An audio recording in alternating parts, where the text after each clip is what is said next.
Israeli काल कोठरियों से आज़ादी, फ़लस्तीनी कैदी सालों बाद घरों को लौट आए। अहले खाना के चेहरों पर खुशी के आंसुओं का सैलाब उमड़ आया।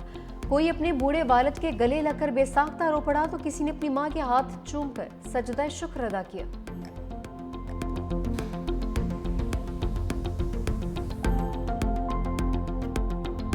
तारीख में हमने देखा है कि अगर किसी ममालिक ने तारीख का सबसे ज़्यादा सीज़ फायर्स तोड़े हैं तो वो भी ये ज़ायनिस्ट रेजीम रहा है।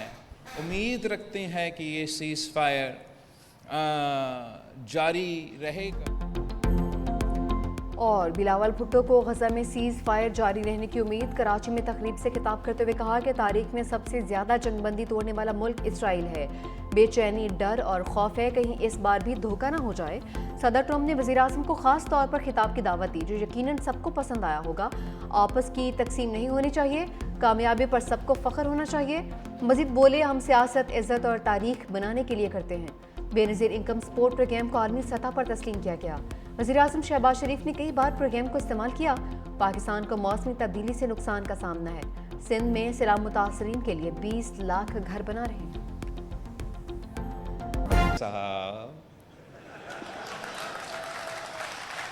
आपको मेरे ख्याल में पख्तूनख्वा पहुंचना चाहिए। चीफ मिनिस्टर सिंध साहब से रिक्वेस्ट करता हूं कि आप अपना जहाज़ गवर्नर साहब को दे दें ताकि गवर्नर साहब जो है वो पख्तूनख्वा पहुंच के आइन और कानून के मुताबिक अपना जिम्मेदारी ज़रूर पूरा करेगा।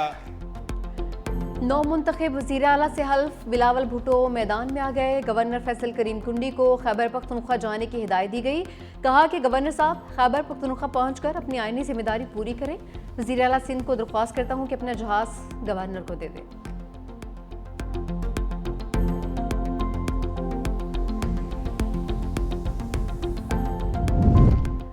नौ मुंतखब वज़ीर आला खैबर पख्तूनख्वा सुहेल अफरीदी का इंतखाब चैलेंज। JUI ने पेशावर हाई कोर्ट में दरख्वास्त दायर कर दी। मौक़िफ़ अपनाया। वज़ीर आला का इस्तीफ़ा अभी मंजूर नहीं हुआ। कैसे दूसरे वज़ीर आला का इंतखाब हो सकता है? मीडिया से गुफ्तगू में मौलाना लुत्फ़ुर रहमान बोले, पिछले वज़ीर आला को गवर्नर ने तस्दीक के लिए बुलाया है, मालूम नहीं उनको क्यों जल्दी है। नए वज़ीर आला आने तक पुराना वज़ीर आला काम कर सकता है। चाहते हैं पिछले वज़ीर आला का इस्तीफ़ा मंजूर हो, फिर नया वज़ीर आला मुंतखब हो।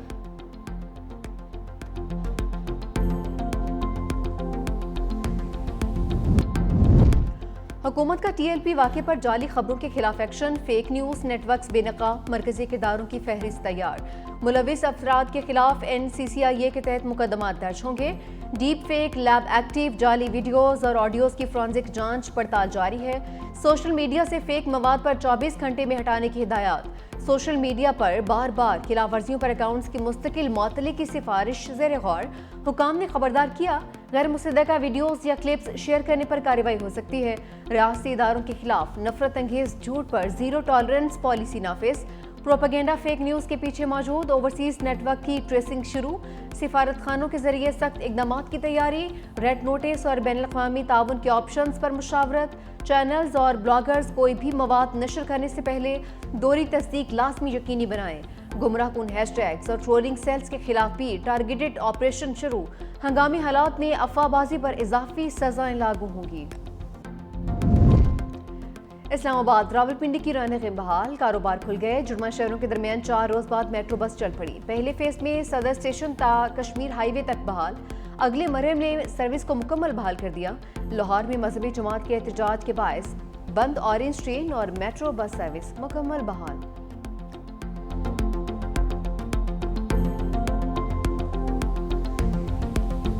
गवर्नर आज 9 मुंतखब वज़ीर आला से हल्फ लें। पेशावर हाई कोर्ट का हुक्म। अदालत ने तारीख के साथ साथ वक्त का तयन भी कर दिया।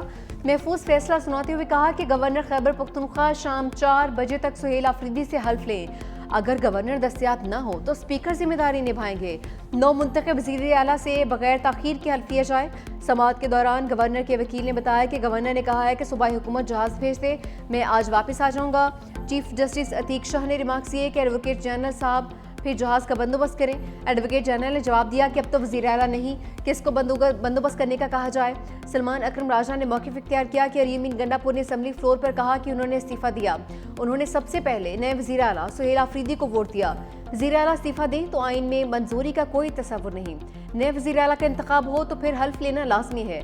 आइन ने आपको इख्तियार दिया है, आप ऑर्डर करें। चीफ जस्टिस ने कहा कि गवर्नर को इस्तीफ़ा मौसूल हो गया तो वज़ीर आला मुस्ताफ़ी तस्वुर होगा। अलियमीन गंडापुर ने असम्बली फ्लोर पर तस्दीक कर दी है। जब वज़ीर आला काम नहीं करना चाहते तो फिर क्या होगा। स्पीकर बाबर सलीम सवाती का गवर्नर फैसल करीम कुंडी को मुरासला, लिखा दोपहर 4 बजे तक हल्फ ना लिया तो बतौर स्पीकर मुझे हल्फ लेने का इख्तियार होगा।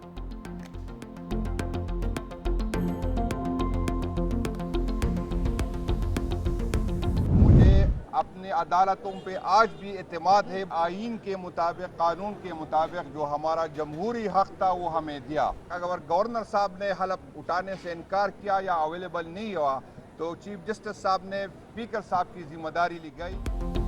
तहरीक इंसाफ ने अदालती फैसला आइन और कानून की फतह करार दे दिया। मीडिया से गुफ्तगू में जुनैद अकबर बोले, अदालत ने आइन और कानून के मुताबिक जो हक था वो दे दिया। हमने सियासी और कानूनी जंग लड़ी है। हमें 26वीं आइनी तरमीम के बाद भी अदालत पर एतमाद है। अगर कल शाम 4 बजे तक हल्फ नहीं लिया तो स्पीकर हल्फ लेंगे। तमाम सियासी जमातों का मशकूर हूँ जिन्होंने जमहूरी अमल में साथ दिया। अब भी सियासी जमातों से कहता हूँ किसी की बातों में ना आए। ओपोजिशन ने इसलिए बाइकआउट किया कि वो एक उम्मीदवार पर मुत्तफिक नहीं हो रहे थे। असद कैसर ने कहा कि आज कानून की फतह हुई है। चीफ जस्टिस ने मेरिट पर फैसला दिया। इस तरह फैसले होंगे तो हम अदालतों के साथ हैं। 26वीं आईनी तरमीम के बाद इस तरह का फैसला जुर्रतमंदाना है।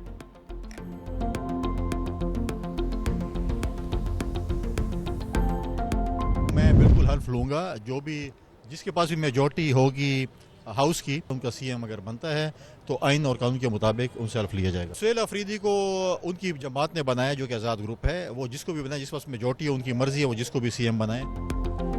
गवर्नर फैसल करीम कुंडी की हल्फ के मामले पर वजाहत, कहा कि कभी नहीं कहा कि हल्फ नहीं लूंगा, आइन और कानून पर अमल करूंगा। मेरा जवाब हाई कोर्ट में जमा हो चुका। एक सवाल पर कहा कि बिलावल भुट्टो से कान में होने वाली बातें आपको नहीं बता सकता। हमेशा कहा है कानून और आइन पर अमल दरामद करेंगे। फैसल करीम कुंडी कराची से पेशावर पहुंच गए हैं।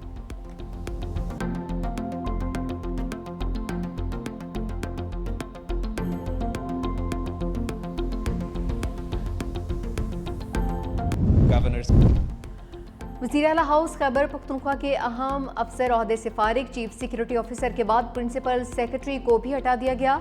मोहम्मद आबिद मुजीद से प्रिंसिपल सेक्रेटरी 2 वज़ीर आला का इजाफी चार्ज वापस ले लिया गया। ग्रेड 18 के एहसन हैदर गोंदल PSO 1 के ओहदे से बरतरफ।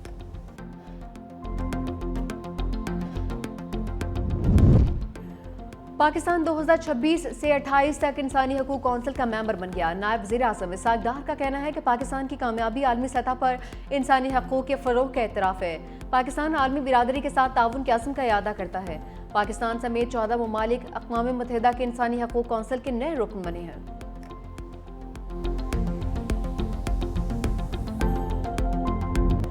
शर्मुल शेख अमन कॉन्फ्रेंस में फ़लस्तीनी रियासत की खुली हिमायत से गुरेज।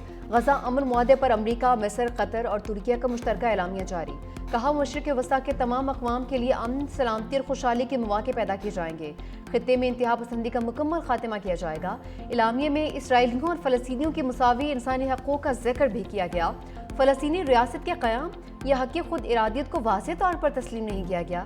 रहनुमाओं का इंतहा पसंदी के खात्मे और सिफारतकारी से तनाज़ात के हल पर जोर। खित्ते में तशद्दुद और तक़सीम की बजाय अमन और तरक्की के नए दौर का अज़्म। हमास ने 4 यरग़मालियों की लाशें इसराइल के हवाले कर दी। जंगबंदी मुआहदे के दूसरे मरहले का आगाज़। कतर की वज़ारत ख़ारजा का कहना है गज़ा के तहफ़्फ़ुज़, इंतज़ाम और मुस्तक़बिल में जंग से बचाव पर गौर किया जा रहा है।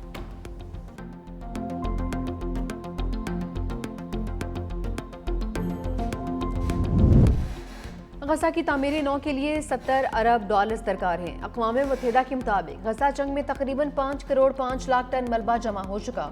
कई ममालिक ने तामीर नौ के लिए फंड्स फराहम करने की यकीन दहानी करवाई। गज़ा की मुकम्मल बहाली में कई दहाइयाँ लग सकती हैं।